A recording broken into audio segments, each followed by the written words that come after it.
maipapakita lang ako sa inyong video and then mamaya may papanoorin po tayo na interview ni Senator Joel Villanueva. Kasi mga kababayan dito magtatanong tayo sa kanya eh. Diba? Ito, play natin. Bago pa ilabas ng Korte Suprema ang desisyon sa petisyon ni VP Sara Duterte, kumalat na ang isang Facebook post na nagsasabing idedeklara na unconstitutional ang impeachment articles. Ikinagulat at kinestyon ito ngayon ng ilang legal expert. Alamin ang mga detalye sa Agenda Weekend Report ni Joash Malimbay. Pakinggan nyo lang ha.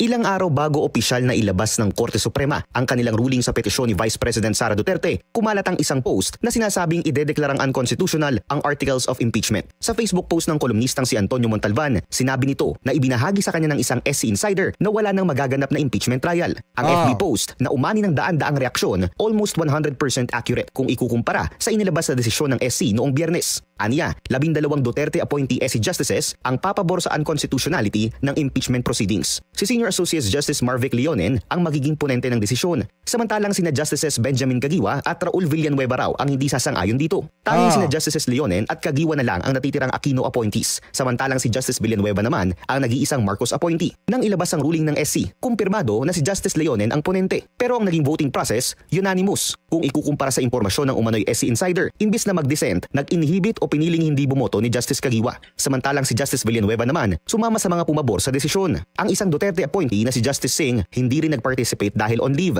Ayon sa umano'y SC insider, politika ang nasa likod ng latest ruling ng SC. Sa FB post ni Montalban, sinabi rito na sinadya umano ni Senator Cheese Escudero na i-delay ang trial dahil alam niyang idedeklara itong unconstitutional ng Korte Suprema. Si Senator Bongo umano ang nag-manage ng loyalty ng mga malahistrado na isa sa mga pinakamalaking beneficiary ng mga umano'y budget insertion ni Escudero. Bukod pa riyan, may reward umano si Justice Leonen sa gagawing desisyon. Ang maging Chief Justice appointee ni VP Sara sakaling manalo siya sa pagkapangulo sa 2028. Isa si former Law Dean Attorney Mel Santamaria sa mga naunang kumontra sa mga kumalat na FB post nitong nakaraang linggo. Kaya laking gulat daw niya nang lumabas ang ruling ng SC.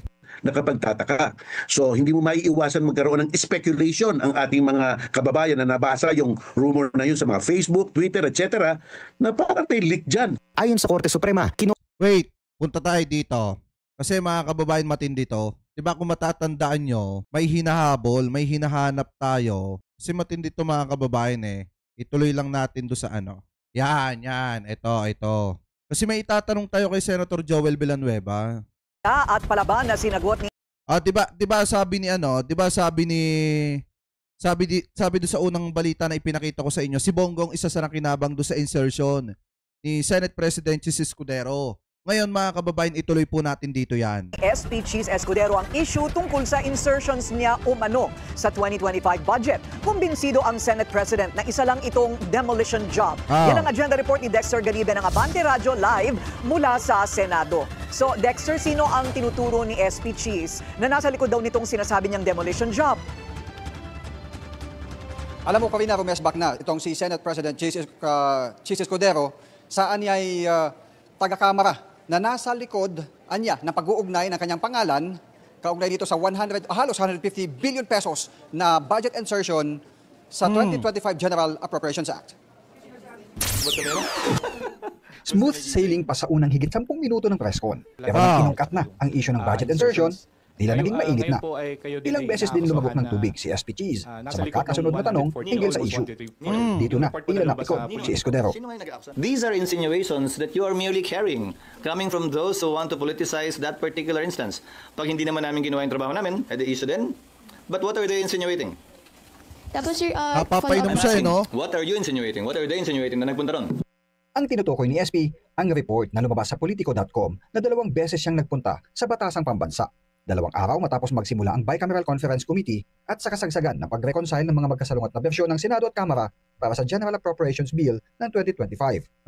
Sagot ni SP Cheese, hindi lang once o twice, kundi makailang beses siyang nagtungo sa Kamara. Hindi nga lang siguro 2 beses ako bumisita, pero hindi sa tanggapan ni Speaker Romualdez.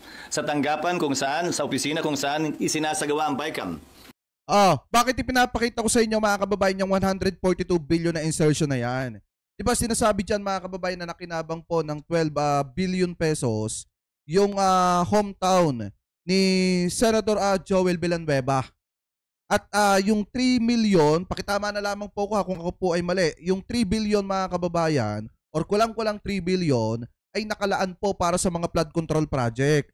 Ngayon mga kababayan, kung matatandaan nyo kahapon, naglabas si Presidente Marcos ng listahan ng mga kumpanya or mga construction company na talagang kumuha ng kontrata sa DPWH mga kababayan at nakinabang doon sa mga flood control project. Wala pang pinapangalanan nun si PBBM. Wala pa pong binabanggit na pangalan si PBBM na mga sangkot, nakinabang, or umani ng napakaraming pera dito po sa isyo ng flood control. Ang nakakapagtaka dito mga kababayan, si Joel Villanueva nag-react po dun sa inihayag ni PBBM about po dun sa 15 contractors ng mga flood control at iba pa.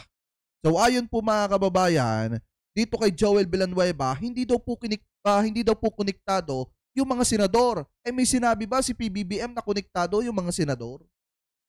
Di ba wala sinasabi si Presidente Marcos? Wala ngang binabanggit na kahit na ano pa mang pangalan etong si PBBM. Ngayon ang tanong, bakit mukha atang apektado etong si Senator Joel Villanueva kahit hindi naman po siya pinapangalanan ng presidente?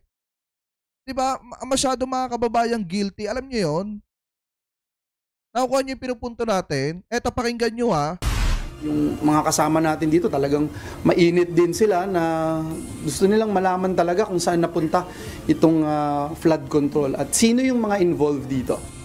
Kailangan panagutin ang dapat managot.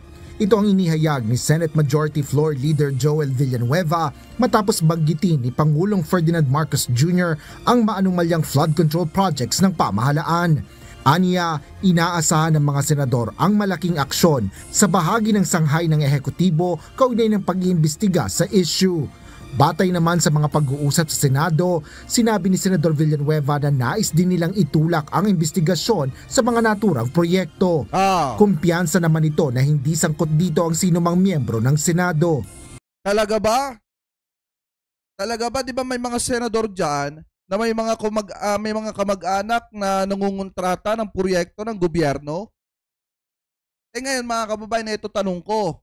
Kung sinasabi ni Senator Joel Villanueva na walang senador na sangkot sa mga flood control project or kaya yung mga build ng gobyerno, bakit naandyan dyan si Bongo?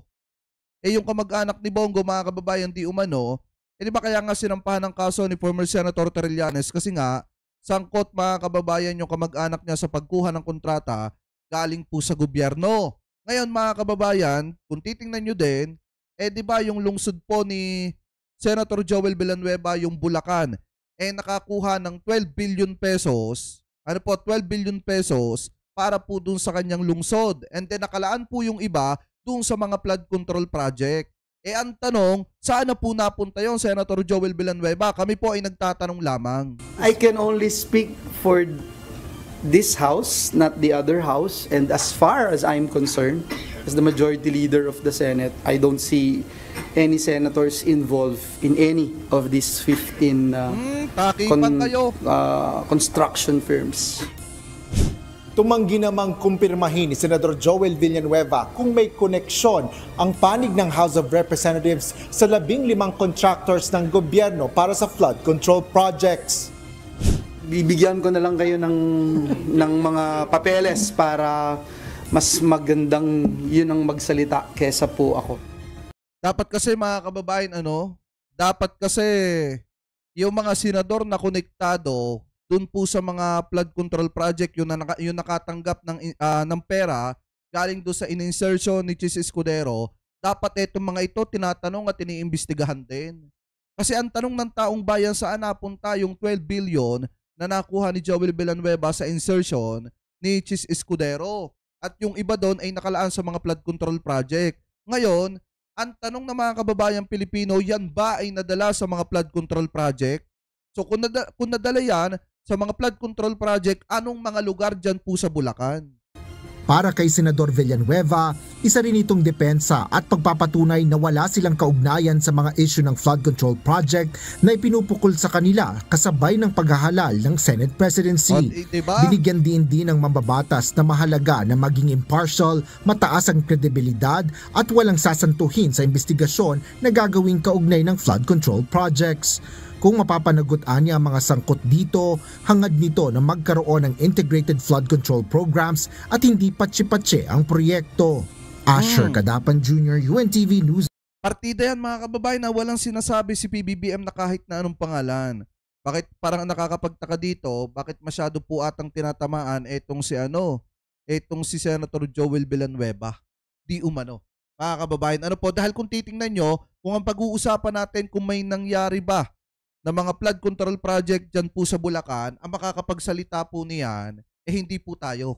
Kung hindi mga kababayan, yung mismong gobernador ng Bulacan. Kasi ayon po dito sa nakita nating balita 13 days ago, binabalikan lang natin para maintindihan nyo kung totoo ba na may mga flood control project na nagawa dyan po sa Bulacan or katang-isip lang yung iba. Dahil kung katang-isip po ito, tanong natin kay Senator Joel Villanueva, nasaan yung 12 billion pesos?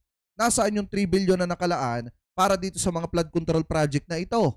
So ngayon, pakinggan po natin etong hamon ng Bulacan Governor, ang gobyerno ilabas ang bilyon-bilyong pisong flood control funds. Yan po yung sabi dito. Eto, play po natin. Ang Bulacan ang nangunguna sa laki ng pondo para sa flood control project sa ilalim ng national budget.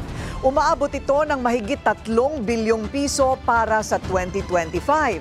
Pero bakit nga ba isa pa rin ito sa mga probinsyang parating binabaha ng malalim kapag may bagyo? Ayon sa mga residente, lumubha ang sitwasyon mula nang tanggalin ang mga pilapil sa paligid ng mga palaisdaan para sa development ng airport. Pero ito ay pinabulaanan naman ni Bulacan Governor Daniel Fernando. Anya, ang talagang problema ay ang hindi paglabas ng pondo para sa mga proyektong matagal na nilang inilatag sa gobyerno, para sa mega dike at iba pa. Kaya, pagsusumamo ni Fernando sa pamahalaan, ilabas na ang pondong hindi pa raw nila nakikita. Sa wakas, lumalabas na rin ang araw. Kaya ang... Ano ngayon mga kababayan? Sabi ko sa inyo, kung meron man makakapagsalita ng sitwasyon ng Bulacan, hindi po tayo yon. Kung hindi yung mismong gobernador ng Bulacan. So ngayon, kung binabaha pa rin ang Bulacan, ang tanong natin, nasaan yung mga flood control project? Nasaan yung 12 billion pesos? Nasaan yung 3 billion pesos na nakalaan sa flood control? Kahit yung 3 billion na lang, nasaan yun? Yan ang tanong. Ang tubig dito sa Bulacan ay medyo bumababa at humuhupa na. Pero ganun din, ang sabi ng mga residente dito, kapag medyo umulan ng malakas ng sunod-sunod, itong palaisdaan sa aking kanan, naku, aapaw yan ng hanggang halos lagpas tao. Kaya inaanod parati ang kanilang kabuhayan. Sabi dito, totoo ba na walang kinalaman ng mga senador sa flood control project? Para sa akin, yung maniniwala dyan, uto-uto lang. Dito. Mahigit bilyon ang nakaatang na pondo para sa flood control project dito sa Bulacan. Ano naman kaya ang masasabi ng gobernador tungkol sa kanilang problema at ngayon ay pagsusuri ng Pangulo mismo tungkol sa flood projects sa buong Pilipinas. Ang Bulacan ang isa sa pinakamalaking bahagi ng Luzon. Ano po ang nararamdaman ninyo, Gov, pagka nakikita ninyo na yung inyong pong mga constituents ay tuloy-tuloy pa rin ng inaanod yung ng pagbabaha? Siyempre, masakit para sa amin, malungkot. Siyempre, di ba, tigil yung hanap buhay, tigil yung pag-aaral. Tapos yung mga gamit nila, nabasa na lahat. Ngayon, ito pong sinasabi na yung flood control project, medyo sisinsinin daw ni BBM, yung kung saan ba napunta daw yung pondo na kay lalaki. Number 1 ang Bulacan. Pero may narinig po akong sinasabi ninyo tungkol po sa pondong yan. Ano po bang nangyayari dun sa pondong yon? Yung Central Luzon, 9 billion daw yung tagpas. Sa Bulacan po magkano? 3 billion. Sabi ko, kailangan po namin yun. Ayan. Nasaan yung 3 billion pesos? Yan yung tanong natin. Diba? Kung talaga mga kababayang yung hometown nakatanggap ng 12 billion pesos at may nakalaan na 3 billion pesos dito po sa flood control project dyan po sa Bulacan, nasaan po yung 3 billion pesos? Kahit yun na lang, mga kababayan. O di kaya naman, kung wala yung 3 billion pesos, nasaan yung 12 billion pesos na sinasabi na nakalaan dito sa hometown ni Senator Joel Villanueva sa Bulacan? Diba, baka mamaya gamitin ko sa inyo yung salitang ginamit ni PBBM. yung mahiya naman kayo. Sa ngayon ay pinangungunahan ni Fernando ang paghahabol ng tulong sa mga binaha. Ang mga bata doon inanod lahat ng tsinelas kaya nagdala rin tayo ng sapin sa paa para sa kanila. Dahil po dito sa parang lumalabas na gustong pag-aralan at imbestigahan pa ngayon ng Pangulo ng mga flood control project budget, lalo kayang matatagalan. Dahil sa mga insertion na nadiskubre, etc. Ikalahati na po tayo ng fourth quarter na po tayo ng 2025. Yun nga mama nakakalungkot di ba? Ito talaga yung dapat i-focus ng lahat. Lahat ng sinabi ni BBM, maganda po talaga lahat. Kaya lang, ang problema rito, yung baha Lahat yan magagana. Kung ang baha ay maayos, kung maayos yung baha natin. Kasi lahat yan magigiba. Pag ang tubig ay nandyan at mataas na mataas, masisira pananim, masisira ang mga palaisdaan, masisira ang buhay. Walang makapagtatrabaho, walang makapag-aaral. Ang panawagan po ninyo kay Presidente o sa DPWH? Ang sa akin ay, siyempre, gawin na natin itong makatotohanan. Yung mga budget natin ay ilatag natin dito na maayos na, gawin na natin to kasi matagal na po itong problema, mga Pangulo. At inilatag naming Megadike, ito po yung isa sa makatutulong dito. Manatiling ayan. Di ba mga kababayan, hinahanap ngayon ni Governor Dan Fernando yung budget para po dun sa mga flood control dyan po sa Bulacan. Kasi gaya nga po ng sabi ko sa inyo, napakalaki mga kababayan ng budget na nakalaan po dyan. Ang problema lang, nasaan? Diba? Kasi kung titingnan po natin, wait lang, pakita ko sa inyo kasi baka sabihin nung iba fake news yung sinasabi natin Maganda yung may maipakita tayo kasi baka mamaya i-demanda tayo, magaling yung meron tayong sasabihin na, yan yung source na ginamit namin. Kasi baka mamaya, alam nyo na, sabihin na tayo ay fake news, nagsisinungaling at wala namang ganon. Hindi ako papayag ng ganyan. Kailangan, kapag tayo ay maglalabas ng ganyang klase ng impormasyon, kailangan meron tayong basihan. Mga kababayan, ika nga, kailangan kahit papaano, meron po tayong resibo. So yan po yung gagawin natin. Maglalabas tayo ng resibo ngayon. Kasi hindi naman pwede na ganun Diba? Ang pinag-uusapan dito, yung pera ng mamamayang Pilipino na nasaan. Hindi naman pwedeng wala tayong resibo. Unfair naman sa inyo yon. Siyempre nanonood kayo sa akin. Gusto ko yung i-feed ko sa inyo, meron tayong sapat na basihan. Escudero dahil sa kanyang insertions umano sa 2025 budget. Saan nga ba nilaan ang mga siningit na pondo? Yan ang detalye sa agenda report ni Hanati. Ilan na elbow ang education at health departments sa insertions sa 2025 national budget. Yan ang isa sa red flags na lumabas sa isang dokumentong nakalap ng Bilyonaryo News Channel tungkol sa di umano'y 142.7 billion pesos yung insertion. 142 billion peso budget insertions ni Senate President Cheese Escudero. Nakasaad kasi sa dokumentong mas marami pa ang multi-purpose buildings kesa mga school building. Wala rin halos additional funding sa sektor sa kabila ng urgent need na mas maayos na educational facility sa Pinas. Katunayan, ang sektor ng infrastruktura ang may pinakamalaking biyaya sa pondo base sa dokumento.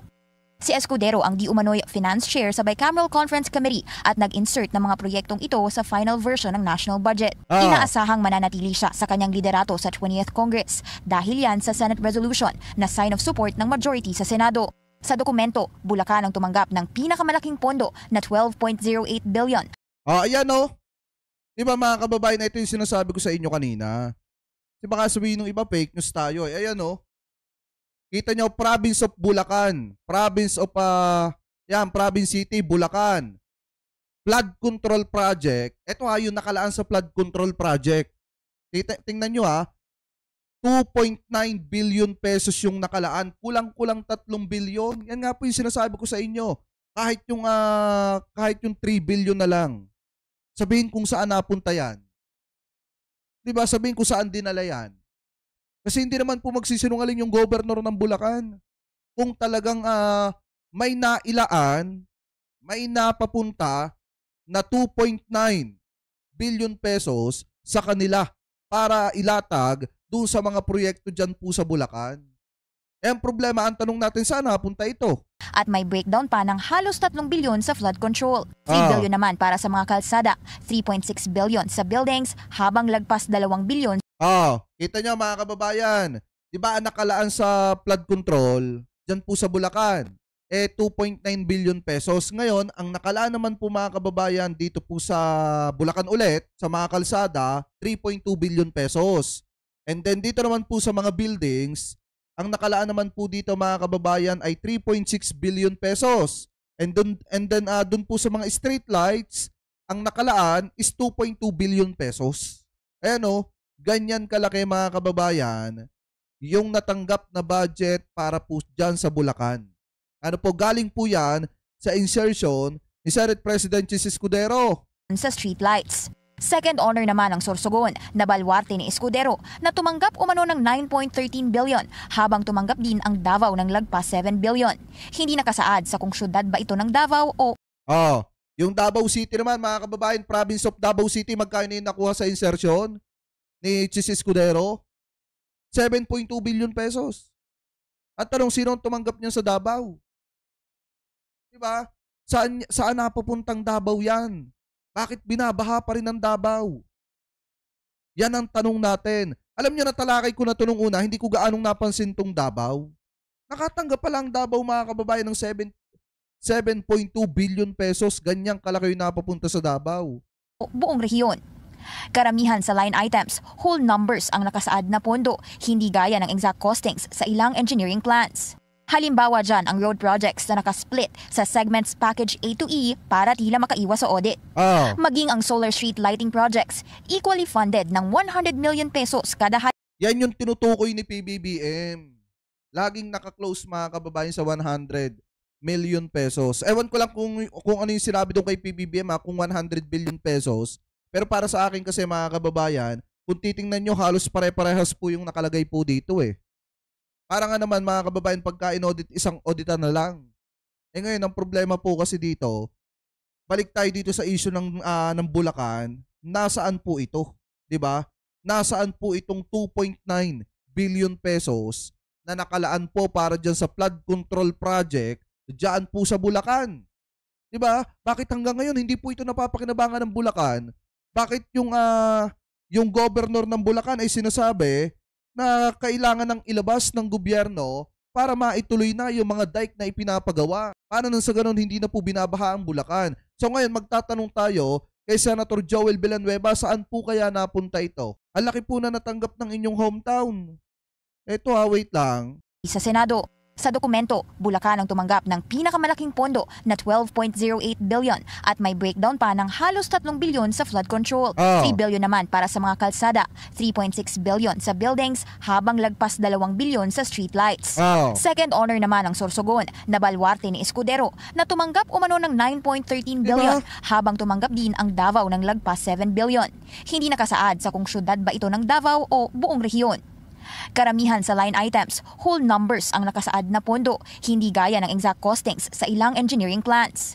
Halimbawa dyan ang road projects na nakasplit sa segments package A to E para tila makaiwas sa audit. Maging ang solar street lighting projects, equally funded ng 100 million pesos kada highway kahit magkakaiba sila ng sukat. Bukod sa kakulangan sa engineering details, lumitaw din ang lagpas 3 bilyong budget insertion ni Escudero on behalf of Senator Bongo. Kita nyo? Diba mga kababayan? 3 bilyon. Grabe putik, ang daming nakuha ni Bongo dito mga kababayan. On talamak ang health centers, pero ang pinakamalaking allocation napunta sa provision ng motor vehicles na lagpas 1.8 billion. Matagal nang nagbabala ang ilang budget watchdogs tungkol sa insertion sa pondo. Katunayan, sa termino ni dating Senate President Franklin Drilon, pinatanggal niya ang nagmistulang pork barrel funds sa national budget dahil sa corruption issues at kakulangan nito sa transparency. But now, it's back at halos lahat ay nasa porma ng infrastructure projects. Ngayong bagyo season, kung saan araw ang bibilangin para humupa ang baha sa iba't ibang sulok ng bansa, mapapaisip ka na lang, where did our taxes go? Sa ngayon, wala pang opisyal na pahayag si Escudero tungkol dito. Ayan mga kababayan kahit ipako mo pa ang mga iyan, Boss Jake, walang aamin kasi nakalagay sa mga bunganga nila, di makapagsalita. Ayan mga kababayan baka kasi sabihin ng iba, fake news yung sinabi natin, fake news yung ibinalita natin. Mas magaling yung may resibo po tayo. Kasi tingnan nyo, ang tanong natin ngayon, Saan napunta ito, Senator Joel Villanueva? Kasi hometown po ninyo yung Bulacan. Ang laki po ng natanggap ng hometown po ninyo. 12 million pesos at 2.9 billion pesos at 12 billion pesos yung natanggap, and then yung 2.9 billion pesos ay nakalaan po sa flood control project. So ngayon, ang tanong ko, yan po ba ay nakarating po sa Bulacan? Yang 2.9 billion pesos na yan na nakalaan para sa mga flood control project. So kayo, mga kababayan, ano po ang masasabi ninyo? Hingil po dito sa mga topic na yan na tinalakay po natin. Ano po ang komento po ninyo? Hingil po dyan, mga kababayan, sa issue ng mga flood control project na kung saan kahit wala pang pinapangalanan etong si Presidente Marcos, si PBBM, tila parang guilty na agad etong si Senator Joel Villanueva.